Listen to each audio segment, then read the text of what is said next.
आज मैं आपको एक ऐसी लड़की की सच्ची और दुखी कहानी सुनाऊंगी जिसको तलाक के बाद समझ नहीं लग रही थी कि मैं कहाँ जाऊँ, कौन से घर जाऊँ, क्या वजह थी, क्यों ये लड़की ऐसा सोच रही थी। एक लड़की जिसका नाम समीना था। वो अपने शौहर के साथ रहती थी। इसके शौहर का नाम ताहिर था। इसके ससुराल में इसकी सास और एक इसका देवर भी रहता था। इसकी सास का नाम जन्नत और देवर का नाम अमजद था। वो अपने ससुराल में बहुत खुशहाल ज़िंदगी गुजार रही थी। इसकी सास थोड़ी सी कठोर ज़रूर थी, लेकिन वो जल्द ही अपने बच्चों और अब्बू की बात मान भी जाती थी और ज़्यादा देर तक इनसे नाराज़ भी नहीं रहती थीं, क्योंकि जन्नत अपने दोनों बेटों ताहिर और अमजद से बहुत प्यार करती थीं और वो दोनों भी अपनी अम्मी का हर हुक्म सर आंखों पर रखते थे। जन्नत समीना से भी बहुत प्यार करती थी और इसे अपनी बहू नहीं बेटी मानती थी। वो हर काम करने से पहले सगी माँ की तरह अपनी बहू से मशवरा लेती थी। वो भी अपनी सास की बहुत इज्जत करती थी और हर रोज़ रात को अपनी सास की टांगें दबाकर सोती थी और इसी वजह से ताहिर भी समीना की बहुत इज्जत करता था। समीना का देवर भी बहुत अच्छा था और इसी वजह से समीना इसे अपना देवर नहीं भाई मानती थी। समीना की अपनी सिर्फ एक सगी बहन थी जिसका नाम महक था। क्योंकि समीना के वालिदैन अब इस दुनिया में ना थे और महक भी शादीशुदा थी। महक के ससुराल वाले ज़रा कठोर मिजाज वाले थे, इसलिए दोनों बहनें एक दूसरे से बहुत कम मिलती थीं। समीना को अपनी बहन के हालात देखकर बहुत दुख होता था, क्योंकि कहने को तो महक का शौहर दुबई में रहता था, लेकिन इसके बावजूद भी महक इनका बचा कुचा खाना खाती थी और इनकी उतरान पहनती थी।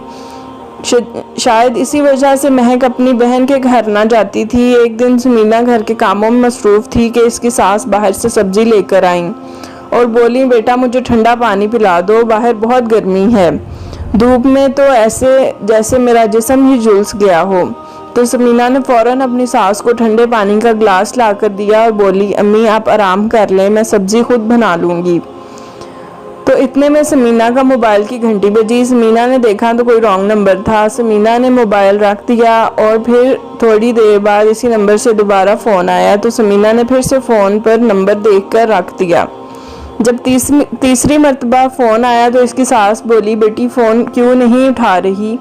तो समीना बोली, अम्मी कोई रॉन्ग नंबर है।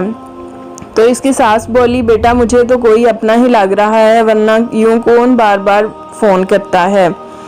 बेटी एक मर्तबा फ़ोन सुन ले। तो वो बोली, जी अम्मी ठीक है। फिर जब फ़ोन आया तो समीना ने फ़ोन उठा लिया और वो बोली, कौन? तो दूसरी तरफ से आवाज़ आई, आपी मैं महक बात कर रही हूँ। तो समीना बोली, महक तुम रो क्यों रही हो, क्या बात है मेरी बहन? क्या फिर तेरे ससुराल वालों ने तुझे मारा है क्या? तू वो रोती हुई बोली, आपी मेरे शौहर ने मुझे तलाक दे दी है और मुझे धोखे से 3 महीने पहले मुझसे कोई पेपर साइन करवाए थे और अब जब तलाक के 3 माह पूरे हो चुके हैं तो मुझे मेरे सामान समेत घर से निकाल दिया है। आपी मैंने बाहर सड़क पर किसी दुकान से आपको फ़ोन किया है। आपी मैं आपको फ़ोन करना तो नहीं चाहती थी, लेकिन क्या करूं, मैं कहाँ जाऊँ, मुझे कुछ समझ नहीं लग रही। तो समीना बोली, अरे बहन तुम परेशान ना हो।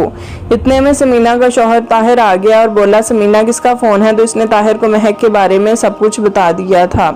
तो ताहिर समीना को बोला, तुम फिक्र ना करो, मैं इसे घर लेकर आता हूँ। फिर ताहिर गया और महक को घर लेकर आ गया था।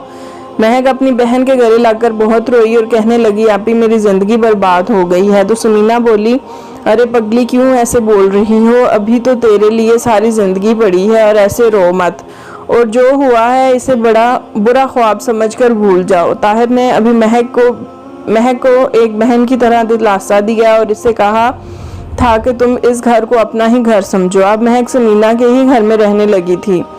जब 6 माह गुजर गए तो जन्नत अपने छोटे बेटे अमजद के लिए लड़की देखने लगी थी। तो एक दिन समीना ने ताहिर से बात की कि ताहिर अगर हम अमजद की शादी महक से कर दें तो ताहिर बोला, इसमें कोई बुरी बात तो नहीं है, लेकिन एक मर्तबा अमजद की मर्ज़ी भी हमें पूछ लेनी चाहिए।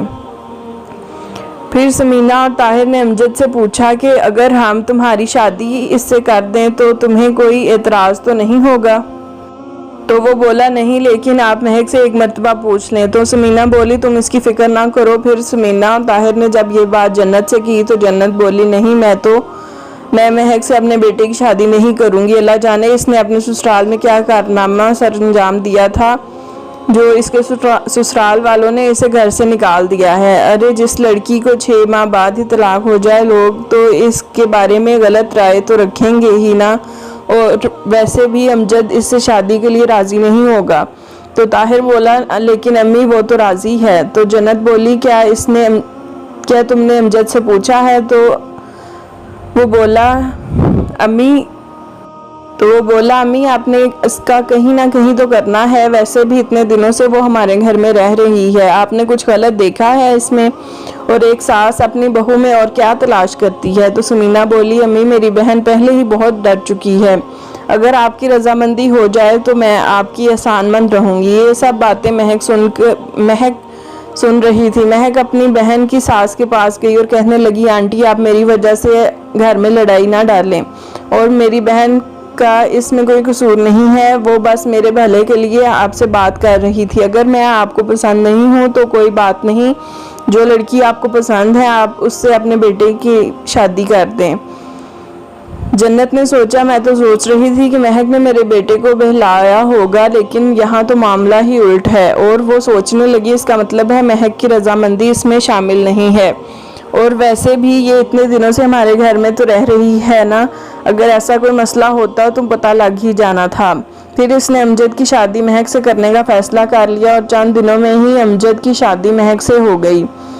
अब महक अपने ससुराल में बहुत अच्छी ज़िंदगी गुजार रही थी। ज़रूरी नहीं है कि जिस लड़की को तलाक हो इसमें कोई ख़राबी हो या कोई ऐब हो, हर दफ़ा लड़की की ही गलती नहीं होती। क्या समीना ने महक की शादी अपने देवर से करवा कर इसका अच्छा सोचा था? आप भी इस कहानी के बारे में अपनी राय कमेंट में ज़रूर बताइएगा।